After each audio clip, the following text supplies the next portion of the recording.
Yo, Ghana ma, me sade nchia kese ema mu nyina to chema mo ene mahwefo matiefo ene 80 masan esidwom aba kwanso nsam adwumade asem sebe se da medi kan kwanso nsam te se abrabo amene oyetunu asase so edu ba bia eyosunu oya oni amane sere ne mpagya na wom enti decide medi base ye hwe ene maboni a ewom ni ahwe kwan be fa so a yebesi anokwan amame ne wo yeni atumi age wo abrabo a yetunu so medamo ase adofo na otwetwe mu no ye dia sabi betu dwa e kire kwan be fa so asofo no ebe hwe nyema bi wo ma ho ansa na omawura awade mu no eno na enne yasan gidwa yasan be kwadal mu ne yahwe ne yekọ na aboa ye nyina ma amene papa ene da we do beda ho adi a kire Ghana manyina na wodi udin atudwa amamahu nipa ba ya we ye yo mini aba medase midimpa di kokwesi edu mi yokwapim na midin a won krate mu ye set lord kweku esiedu odami set lord mi osomafo na so your sofo ma patchos be bomode di udin atudwa na yehu so nipa ban a we me so midin de Mrs Augustine Chum Enchi enne na ye ma me ne papa edomudin atudwa no ma maybe sawasem baako enne ma papa ne se so osofo hwe ansana waware ana osofo do mo hwehwe your qualities be so mutumi hwe ekwadali mu kofom nya botre ansana I do pompon sofra kwakwa because sofo de o wadwuma ye wonyame mko nyakopon na afro se be ye madwuma na hwe me nwan so eti wo hia hunumu nyansane nimdie na ade nyame adwuma timisa se no de mo qualities bi wo se so mo hwe ansana I do wakoye do bia na ana sofo de okwa na sa na se wo kwa no omo qualities e wo se omo hwe ma ye bi na ye hwe qualities ne se wo hwe oba na obeware no ni su ene ne ban suban the way a okasa enya oba bia keke so okasa keke no wakofa no ena enye ahofe enso na wo se wo hwe se nipa no ebi school a wako obu a wako school abo degree nso ni suban ontume moawo e ma wasafo entume nko that's it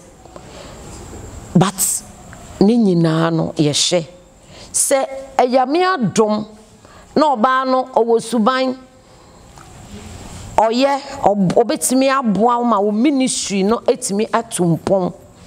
na ni wako school abo degree ni we ni nyina de eye nhira nyame ede aka ho ama na se nye saa de a e wo se wo hwe nipa no se aso obeboa wo ama wo ministry tumi akọ kan da em say ma me akasa wa chechemu osebu enye enwoma degree diploma ene de wa ne suban te den na also work fa ho se niam se yehwa asofo hwe ansa na ma prem ho so mekọ awarem se ye kan asofo asemi aida mbia na mberema no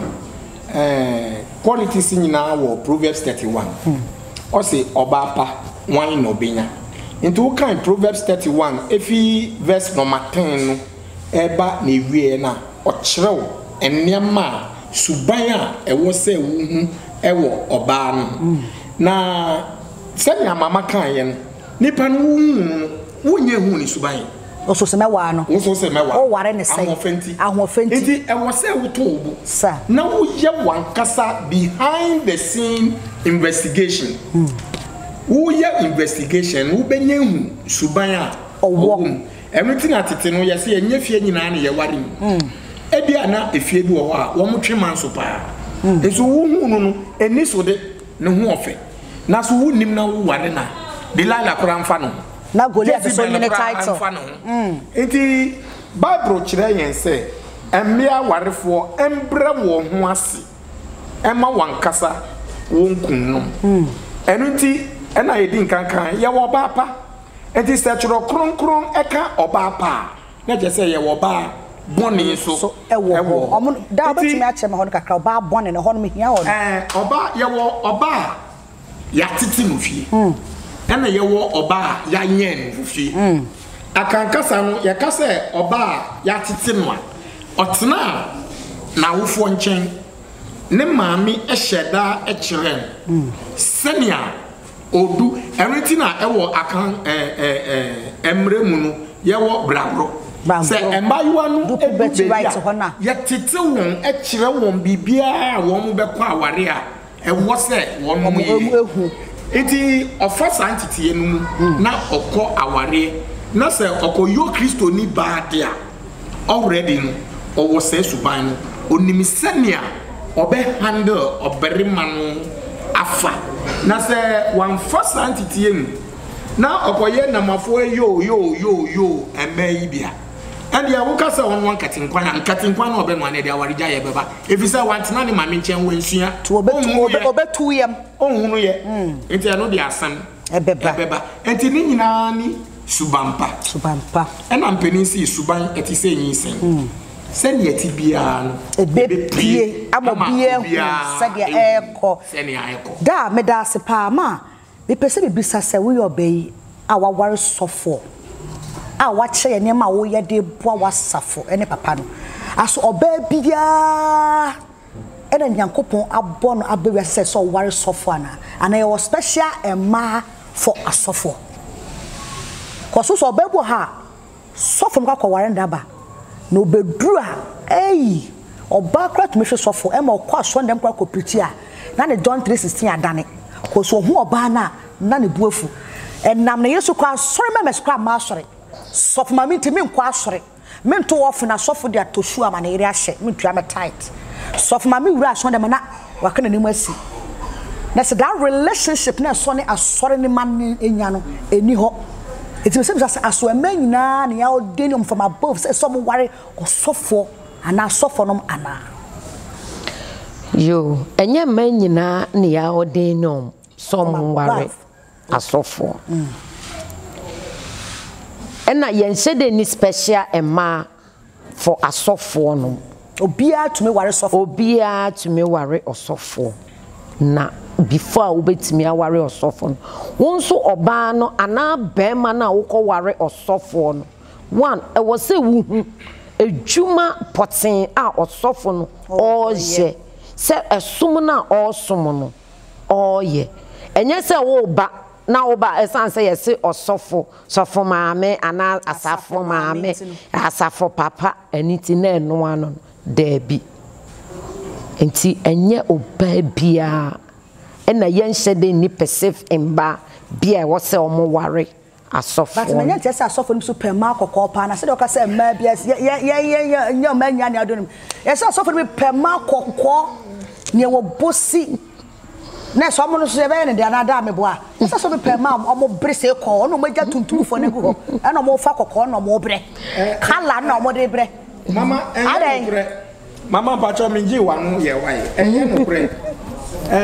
baby me hu kani wo bia se ohwemia nyame nhira no ma se ne papa ka no oso baby obia nyame nhira papa eye tuntum pa ene nzema kala ne bi ana onyini ama me kala no asesa na me ware ye no wo hwe me kala ana wo hwe me hu kani kala wunjindi se obema ne hu na no da so kakra aware oba tuntum sa na me yere kala tuntum eye tuntum bia ehyiren eye fe pa ana Bible Song of Solomon was black is beautiful black is very and that on black is beautiful enye kokko mo hwe yi asofo na mo twetwa mo kofa kokko fo no ene papa kan black is beautiful eno na embebusem kan say brofo no o say beauty is deceptive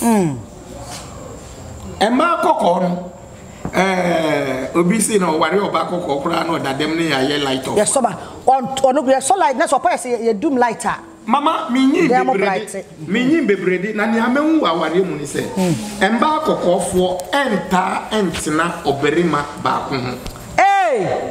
Ghana man na da ho no anyami o ye papa se we hu se ema kokofo no bitumi ntina aware ho nyedai enche modemokola ye noma da yanko enti black onyankopon ewo ni nyansa mu nyansa bo akwa nimni enti a ye bibifo no oboyen black sa that I said I me tuntum as well me nya ekran ka obesa paint wo ho black na ma ye tu that me ye na wa ye black sa enti black no eye soronko kura ewo colors no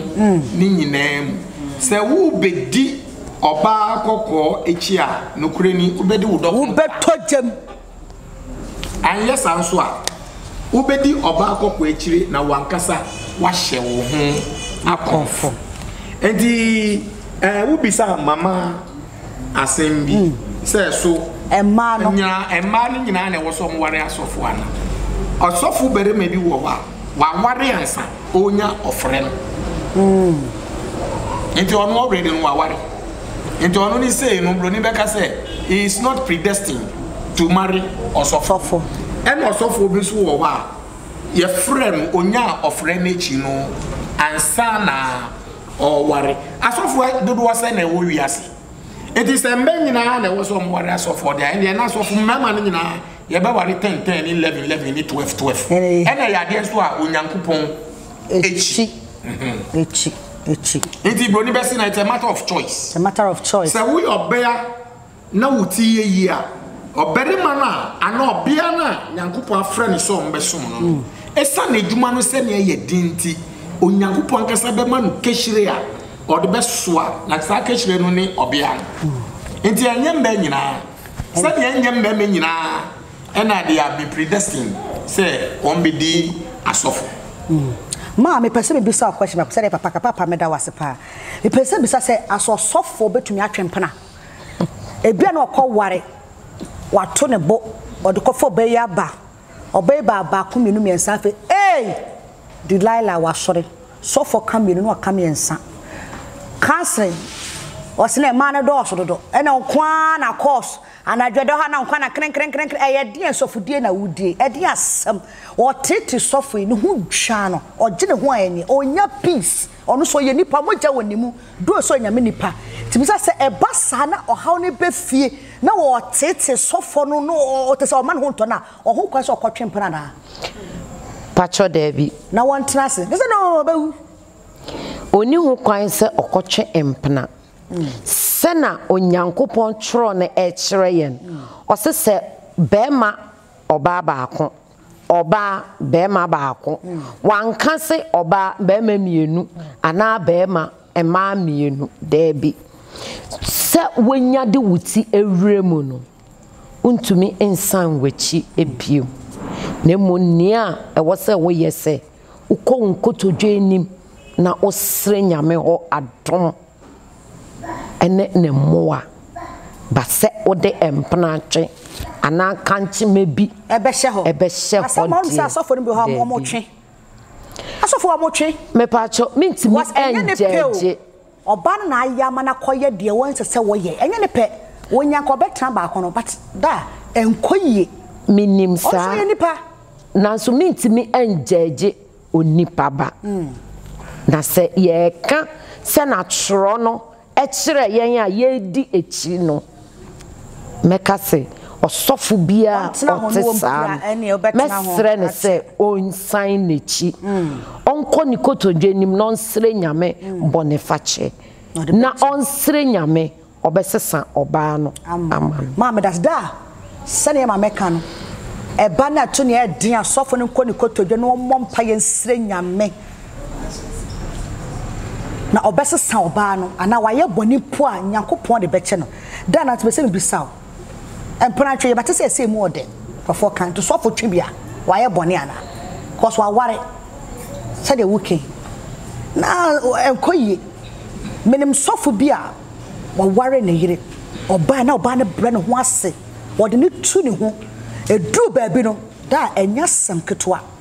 oba ne tumi sini ko se sabi gana fam animu ase be ma ne yakwasea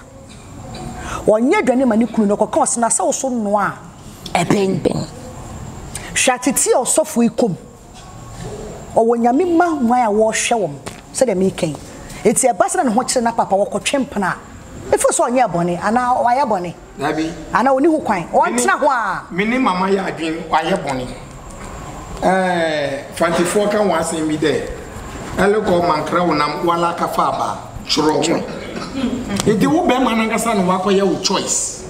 Enti choice na wo koye nia every choice no abane amane hunu a ene o na mama misrewo ye ka se mpratwe a eden ni mpratwe ene ya dani ye mu abrofo etiefo sanka mo betumi yi anu a eden ni mpratwe me de minimi se mpratwe ni oberima onware ana se oba onware na oni oberima bi ana oba bi efa adamfo a wo mo bua wo ho a wo mbewura aware mu daachi ene ni brofo kakraka bi ye courtship sa courtship no ade ba yen akan kasemu a eno ne den ye wo mpratwe ena ye wo kanchema na imprempren de na ye kan se asam so ni nyina koye se ye kegu asofo mmerema no asofo mmia no so wo enti na ye bisa se so wo yo asofo bia na waware na aware enu nkoyi a wo so kwa kofa berema fufuru bi say onya peace onya peace na wo kofa na se nyinsem ba na se wo abofra no wan ba ho ne dru ha ye betra ya tra ye entina Paulo kan Korinto huma edi kan tinson Paulo ka se be yi a anka ma be mi bia enware na mo egwamambo nti obere me bia nya onu ankasa ne de da ye no kure we egwamambo nti na me pese me nya me de na makofa na dani wo house sumiti mama eni say dani wo house wo twen rade ani God will give you the right rib aware bebria egui o man twen rade ani oko obi wedding a ohu obaby I love you 3 months na oye no wade oko eyi ase ohun sani a oba no eyi ntuma no efiti no no 4 months na oware no etunumbi what a friend we have in Jesus all our sins and griefs to bear what a privilege to carry also oh what peace we often forfeit. Thank you. Oh what needless pain we bear all because we do not carry everything to the Lord in prayer. I just say mathematics teacher for bro for therefore if we carry everything to the Lord in prayer there will be sanity in our marriage. Asofo a mo twempna ne ye papa ka no so hwe na oyira ha no fa wachi abesrew kobuko todwe na sre Nyankopon na ode bechew ma me pese me bisa ade ba ko ya wo ema bi wo ho a wobutu bi di omusu ne kita mu ne sie etumbe dua sofo mu mane ware ne just opese o se ne ministry sana ya o ma bi sana wo so betu di suba bi esie sofo no hu na ye campa bo a na best enyum to best na se ono owo subi woni mo odi sie se opese o ya na obenya papa ne wi a na obubu mu kre o baby sa o ha na se o pretend the boss of our brother just to destroy his ministry bibi sa o sa e ba jo wo bi sa mama we bi sa no na ye fra won pentinamento da o se fa say pentinamento e papa se fa ne pentinamento den na mento ma o baby sa o sa pretender bebre enye na urewura nsore ni mu a eye bebre especially Pentecostal churches na die edoso sena papa kan ye pentinamentie no pentinamentie oboantro se obe sena obesifa aye no ho se osumeni ne so asom die ebimbada se ushering ena oya eh sister enya sem ketwa se prayer obebo ye bo kokroko ana ye bi asole dan ana ye bo asole don oni ni first person just say sister in Christ holy obewie no na we sum watu ejem eno de enye na enu nti na ahyase ne ye ka se na wo sire nyame a obema oba obeboa da se medeme hu ye mfaton a meme wale na mikunu onye osofo ena obi hye me kom so se me ware osofo a meka se oboa because no nya o level ebi ni mi fie sa kra enti no ema so nanso ebra ye ware ya yawo mienu miensa awo ewie no na ofre no ebai o ma mete me ho ase enti na wo se me nso meboa no ewo ne sumnim ana meboa no ewo ne frɛ nim enu nti no se ye ka enye omu nyina no mo ye papa obi nso wo ha ne ya wale dada anso kodi sofo but wa kansi wo se me de me mpene se be mo se oba o ompene na eno so wo ho nti eno na eye mpai bo itase da mami so question sana yarane ade no aso twe wo ho masai ma na mo yes anana you because Bible or say touch not my anointed and do my prophet no harm na wo ba be se wo sofo be tete na wo be ha na adwo ba wo hwemani wo tefe wo hwemani aso twe bi wo masa nkofo na na aso twe wo ho pa kai me na quotation ya wo kan anointed ni binumu eye fake ena ebinumu eye genuine if you say if really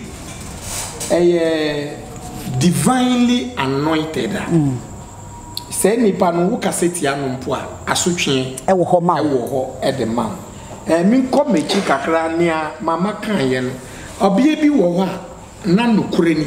onyaya nko be ware sofo opeso ware sofo but until asi enhu asofo dwuma no eni so ayani say ne papa begina ho preach ana mama begina ho preach obi agi so yo no sa na eti na owrem na owu say asofudie enye mesa machi asesa mesa machi na misre ahwefo yen kasenti anya nipa keke that's man mo hweye kasenti anya nipa se wo ye sofo ne yere ana mpo se wo ye ni kunu na wo kaseti anu kwan a enseso a asotwe wo ho ma wo ye ko Mose huma edi kan na Mose onyankopon ne frem onyankopon ma Israel fo aware o nhihye edu baby no Mose ko ware ohowo emo no ankasa ni nuaba Penny Miriam any Aaron e kaseti a se adenti no onyankopon ahihye mra na onu Mose de webu emra no so wo kasa na nim yakopon twen wa so enti eno ye ehwesode e de man ye se wo mo be ye sadie no mo hweye onyame nipa onyankopon wosra e wo so tutumi a ema na eno nkire se nyame nipa e ye bone a enka ye wo kwan a ye fa so e kan unko jina baby enka ne a wo pe bia e bi kura wo kan na mami sofo ana papa sofo ni ho na so nipa ofre won watini awu kan na ebe wie chire no na akodane enome e de ama ye papa se asotwe ho ma ema na mo tete asofo no monim se nya o level a menua ebepre ho kɔhye ho enkofa asotwe ema wo no mabusua hu se memmes ne bi to hu se ebi bom triko omo pe bibi aka bibi tire bi adwen pe se ye wura mu na mo so de tudwa na won cheche bu a wo de ma wo mo na omo so mu hu ne ye ko kwaso se pacha wo a wadwen kire bi ana bibi ha obetum na tudwa ye mama ne papa ho na omaboa wo ya papa ka bibi fa aware no ho na mi pese miti asiye eni se titinu o ma yeti asiye se waso aware na se wo ko ware a ye ko eko bisane ya ware ama ba sese nu ni ami hu ni se obe ma so aware a onu ankasa ko ni osofofo na o ma ko ware abra obema no ni papa anase ni mami enka ho sa aware no e aware papa anase enya aware papa da we de wasuma yo ti pacho betumi eyi amaye me da se sa aware no e wo ma dwen mu ana wo gina nyame asem so a enya de pa wo ware oba yen ebibifo ana yen ganafo ya mamre no wo ware oba wo ware ono nko a wa na busua nyina ne moa nyina sa eneti e wo chro kronkron mu enti aware bi wo wa wo obia no wo ko ana oberima no wo kɔ na se wawofo amfa won hira antechire a metu fu se nkosa aware no wo kosa aware no enum bi ayeto ye okwantintin aware yi minko wo kosa aware na asem ba wanche na wo de kɔ onko abefa ana mepamcho asori enje aware asori enje aware aware enye asori asede aware eye ebusua asede ebusua no agye atomo ewie no se wo mo ye ekristofo a na ye de aba kristo anim na asafo no edi ho adanse na ye hyira so enu ntina wo hyira so mpo ebra aban enim ho hwe enti wakoji aware no wo fie no ansa na asori no be hyia so no e wo se wo di ko aban se asori no ya asori a aban agina tumbro si ya gazette no ya gazette so dia enu ntina ye sign certificate ni wi a eye mienu ye de bakum be kwa koma aban se ye di hu adanse enti aware a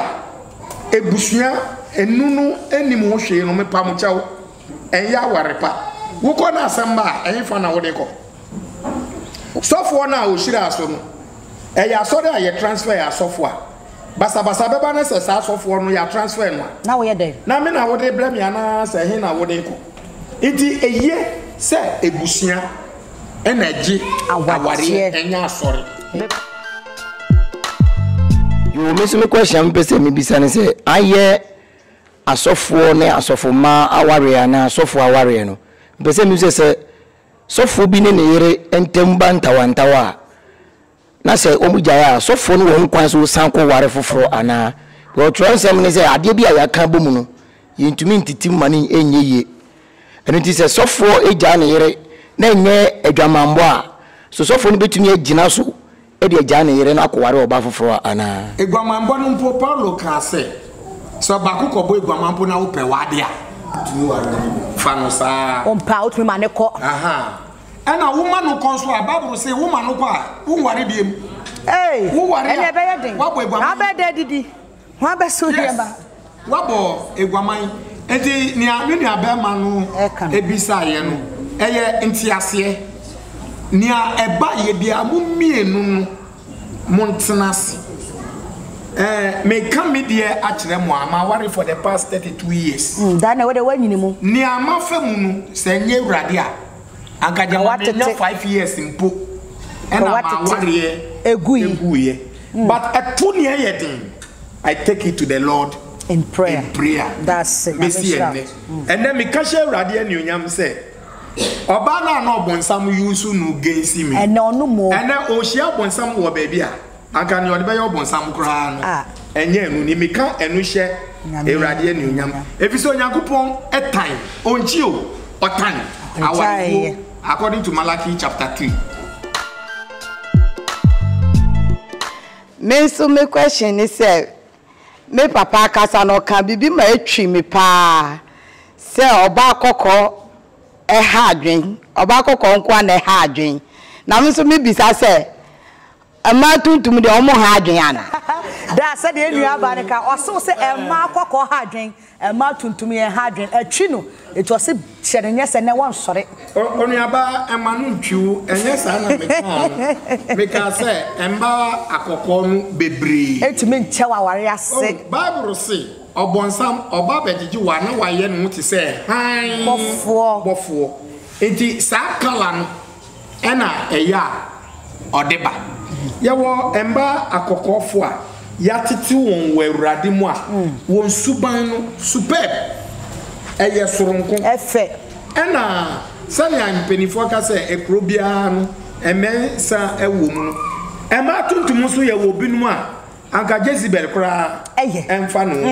enti ewo babia enti menu aba ema no ntwiu se wo ye kokko a Yakupon na ama wo sa akola se wo koto wo kokko no wo storm kuto na mo eye wo natural skin color embri no do a Yakupon be ma wo oberima obe appreciate wo color no one wo nam a obe peja na beti say yes when me yire ena eko Yen yaba I am say ye papa acheche mu ama wate ase ti twi na twi no de me say you free ho manintwu ye di enadwumadie no ebe si ha me am keta dwumadie no mu a me chinchi me di akoso atwumu a utwa ne tia wo se 80 na medical mada ye papa ne mama ase papa da meda ase papa kwanso sem da wase say ye to yensa fra watumi aba abecheche ne mani so ye da ase papa ma nyame so enhya ma papa o madwen kire ne mo adwen amode amaye na me gidi say ade be ye futo kese amaga na manyina ene asofo a womo bre wo ma warem ene won na pese ekwa ware ene we hu level etidina so se be nyankopon be boa wo na watumi aye dwuma no amadwuma na so nyankopon ene nyankopon sha da se ne ye besan ehia bi bedede akosia chumwa bidi dwumadie bi brewa ya to ne di se consume nsem onua etrend ko ba bia ebi ni se nyansam fiti ase enyamesuro o bible say boni nyina hini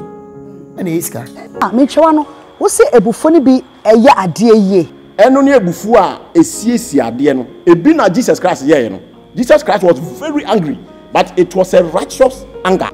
Ebi so your bad time mom many ade obetumi amena ebufo no wa pretend say everything is okay emina wala baya kasa na say omo hye mpabo na say omo ache kakra o me ho kana dia me ye nkondem obi aso ye no eni bible mo potin e dan say be a Sunday specifically say papa sorry